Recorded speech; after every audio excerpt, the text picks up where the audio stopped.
Con Portugal sumamos. Este es el lema de la plataforma Extremeñería para la Cumbre Ibérica que se celebra en esta jornada en la localidad de Trujillo. Saludamos a Juan Rebollo, coportavoz de esta plataforma. Hola, buenos días, ¿qué tal?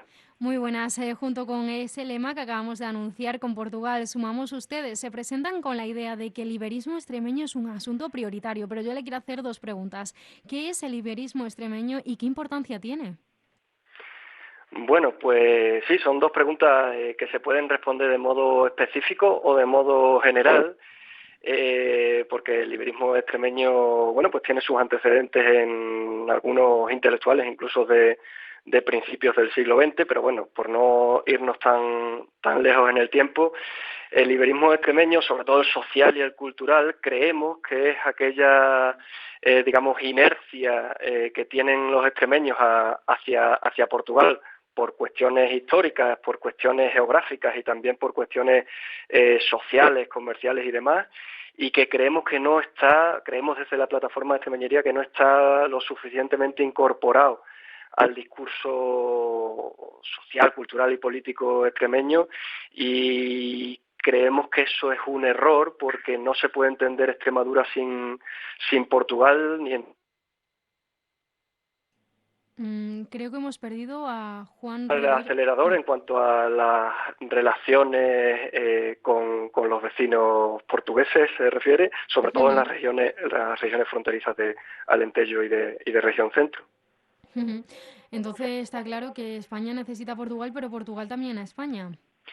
Sí, bueno, es una cuestión relativamente obvia si hablamos desde el punto de vista geohistórico, ¿no? Por la condición peninsular que tienen los dos países, bueno, junto con Andorra, la propia península ibérica, como digo, pero más específicamente en el caso extremeño, que tiene una situación estratégica entre las dos capitales de estos dos países, de España y de Portugal, y que sin embargo no se ha hecho valer. De hecho, cuando las guerras se decidían en Lisboa y en Madrid, los más perjudicados, las regiones más perjudicadas siempre han sido Alentejo y Ujú. Extremadura. Y cuando nos hemos mirado a la cara es cuando ha ido un poquito mejor para estas regiones del centro. Esto es lamentable que todavía a la altura del siglo XXI en la que nos encontramos no estén bien comunicadas, sobre todo por ferrocarril, las dos capitales de la península ibérica, y eso nos perjudica mucho. Sí, Juan, quería preguntarle, ¿se han ido afianzando estos lazos con el tiempo? En los últimos años se han hecho muchas cosas desde, sobre todo en el marco europeo, ¿no? Con la implantación de la euroregión ACE, Alentejo, Centro y Extremadura, también con la eurociudad Badajoz, Elba y Campomayor, aunque algunos conflictos latentes que siguen ahí, un poco adormecidos, como son, por ejemplo, el conflicto bueno, lo que llaman los portugueses la cuestión de Olivenza, ha hecho, por ejemplo, que Olivenza no pueda formar parte de esa eurociudad. Con eso hay que acabar. En el siglo XXI no pueden existir ese tipo de conflictos y hay que reabrirlo a lo mejor para resignificar la villa de Olivenza y resignificarla como capital Ujú. ibérica, ¿no? Por ejemplo.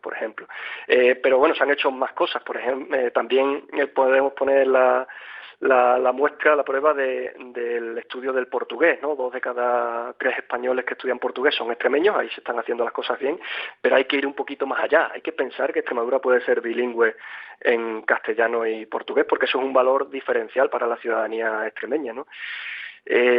Nos falta mucho, se han ido dando pasos, pero creemos que es necesario pisar el acelerador. Hay que exigirle a los políticos y también hay que exigirle a la sociedad Ujú. extremeña el acercamiento a Portugal. Concretando, ¿cuáles son, en su opinión, Juan, esas necesidades de actuación más urgentes entre estos lazos de España y Portugal? Bueno, las más urgentes, sobre todo en lo que refiere a las comarcas rayanas, ¿no? A las que están más cerca de la frontera y que dependen en muchos casos de las buenas relaciones o de las leyes, bueno, que tengan una visión, digamos, amplia en lo que respecta, por ejemplo, a movilidad transfronteriza, sobre todo a movilidad laboral, ¿no? Los trabajadores transfronterizos. De hecho, se va a firmar se va a firmar un estatuto del trabajador transfronterizo en esta cumbre, porque lo que no es normal es que, sobre todo con motivos de la pandemia y demás, ¿no? Que haya problemas para aquellas personas, o que haya habido problemas para aquellas personas que viven en un lado de la frontera y trabajan en el otro, que tengan que dar un rodeo de no sé cuántos kilómetros para poder llegar a su sitio de trabajo, por ejemplo, ¿no? Pero también en los ámbitos sanitarios, por poner también otro caso evidente de que Valencia de Alcántara está más cerca de Portalegre que de Cáceres o de Badajoz, y sin embargo, pues obviamente el hospital de referencia sigue siendo Cáceres y Badajoz, porque no existe cercanía en ese, ni cercanía ni facilidades administrativas a la hora de acudir a esos centros sanitarios del otro lado de la frontera, y lo mismo para otras poblaciones portuguesas que se encuentran cerca de Badajoz o cerca de Coria o demás, ¿no? Otro asunto también que se me ha adelantado un poquito, Juan, quería preguntarle, ¿en qué medida es necesario el fomento del bilingüismo? Pues el bilingüismo yo lo creo muy necesario. Lo que pasa es que esto pasa también como con la cuestión del bilingüismo que se ha intentado implantar a nivel educativo en lo que respecta sobre todo a la lengua inglesa, ¿no? Que los profesores y profesoras, maestros y maestras que han impartido, o muchos de ellos, un gran porcentaje, lo digo por experiencia cercana, que han sido los encargados de impartir clases en inglés, bueno, pues su nivel de inglés, todos sabemos que no es el más óptimo. Bueno, esas capacidades o incluir en un bilingüismo pleno a los alumnos, ¿no? Pues lo mismo puede pasar con el portugués. Necesitamos que trabajadores portugueses trabajen en Extremadura, y al revés, trabajadores españoles o extremeños trabajen en Portugal en el aprendizaje de las lenguas.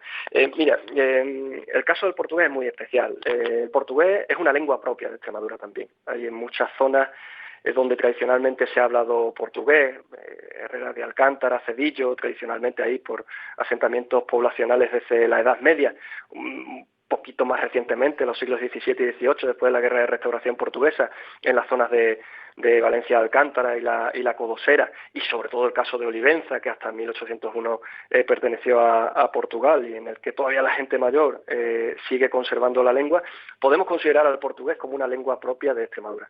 Por lo menos en las áreas rayanas hay que apostar por ese bilingüismo, yo diría que pleno.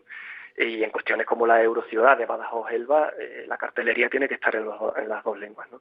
Yo creo que ahí tenemos todavía mucho que hacer. Insisto, se han dado pasos, pero todavía tenemos una lejanía con respecto a esa lengua en la mayor parte de la sociedad extremeña. Otro asunto también prioritario que señalan en su decálogo, Juan, es esa conexión ferroviaria. Ustedes secundaron esas manifestaciones que tuvieron la pasada semana. ¿Cómo se desarrolló concretamente en la jornada de Navalmoral?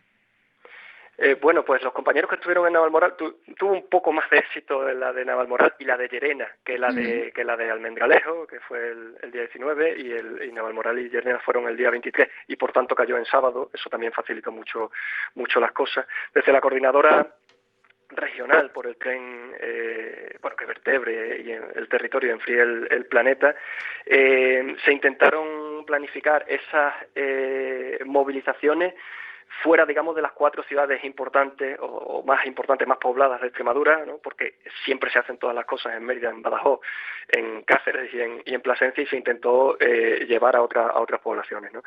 En el caso de Navalmoral ya sabemos que hay hay alguna problemática concreta con el tema del muro que puede dividir, como quien dice, la ciudad, ¿no? Por la cuestión del ferroviaria, y si queremos le podemos añadir otra cosa más, que ahora, por ejemplo, a mediados de 2022, según dijo el presidente del gobierno, ya tendremos AVE de Plasencia a AVE, velocidad alta, no sé si alta velocidad o velocidad alta, de Plasencia a Badajoz, pero se queda cojo. Es que la conexión ferroviaria mediante AVE, si no es Madrid-Lisboa, pierde todo su sentido. Lo que hay que reivindicar un poquito más, con mucho más ahínco, diría yo, es la cuestión del tren convencional, de un tren que no tenga las traviesas de finales del siglo XIX o de principios del siglo XX y que obligue a los trenes a reducir la velocidad cuando pasa por Extremadura, ¿no? La reapertura, por ejemplo, de líneas como el tren Lusitania para que haya conexión con Portugal a través de Valencia a Alcántara, muchas más frecuencias y mejores condiciones para el que pasa por Badajoz y va hacia Lisboa. ¿Por qué no en un futuro reabrir otra vez, repensar el tren Ruta de la Plata, tantos extremeños que hay en Salamanca, esas conexiones entre Gijón y Andalucía a través de este lejano oeste español que se encuentra un poco dejado de la mano de Dios?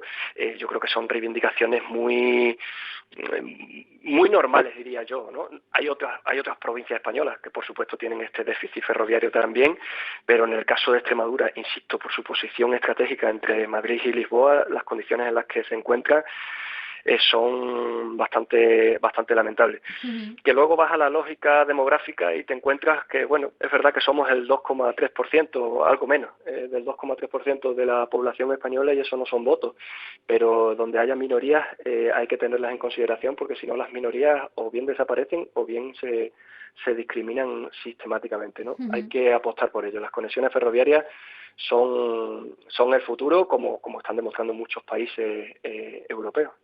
Juan, para finalizar, quería preguntarle, hemos conocido durante estos minutitos a grandes rasgos la plataforma Extremeñería, pero ¿qué otras acciones se llevan a cabo? Pues mira, la plataforma de Extremeñería empezamos a conectarnos virtualmente, bueno, en contexto de la pandemia, pero sobre todo a principios de este año, febrero, marzo, y lanzamos la plataforma porque creíamos que era necesario que la sociedad civil extremeña se organizara y no tanto que las cosas siempre vinieran desde arriba. Y lanzamos la plataforma, como digo, en junio. Ha tenido muy buena acogida, creo que estamos haciendo las cosas relativamente bien a nivel comunicativo, pero necesitamos más manos, Ujú. como dijimos en nuestro manifiesto. Esta es una plataforma completamente abierta, transversal. Es verdad que hemos establecido como ejes prioritarios algunos concretos que creemos que son beneficiosos para Extremadura, como esta cuestión de la tendencia o la inercia iberista que creemos que tiene que tener esa sociedad extremeña. Y bueno, hemos desarrollado algunas campañas en contexto del 8 de septiembre, ¿no? De reivindicar un poquito la tierra. Hemos apostado también por darle cierta visibilidad a las mujeres rurales extremeñas hace unas semanas también, la cuestión del tren, por supuesto, esta cuestión del liberismo, y ahora vendrán otras muchas que ya estamos Ujú. pensando, que ya estamos reflexionando sobre ellas. La verdad que los que formamos parte de esta plataforma, todas las personas, bueno, hay prácticamente la mitad está fuera de Extremadura y la otra mitad está dentro, y eso también es uno de los puntos fuertes de la plataforma, esa conexión de los extremeños de dentro con los extremeños de fuera. Hay gente de todo tipo, hay gente, bueno, de todo ámbito laboral y de formación diversa, del sur de Badajoz, del norte de Cáceres, de las ciudades extremeñas, en Madrid, en Castilla y León, en Holanda, en Reino Unido, y creo que eso es un fuerte porque tenemos visiones distintas y bueno, todos podemos aportar, así que yo animo al que esté escuchando Radio Interior a que contacte con nosotros porque insisto, es una plataforma abierta, está teniendo muy buena acogida y creo que no queda otra que crecer para intentar influir y que se nos escuche a la sociedad extremeña tantas reivindicaciones que tenemos, y que si lo dejamos en manos de los políticos, lamentablemente las cosas yo creo que van a continuar estando como están o avanzando muy lentamente. Seguimos a la cola de las regiones españolas y eso es una pena. Ujú. Pues Juan Rebollo, coportavoz de la plataforma Extremeñería, muchísimas gracias por haber estado estos minutitos en nuestro magazine. Que pasen un buen día. Gracias. Muchísimas gracias a vosotros.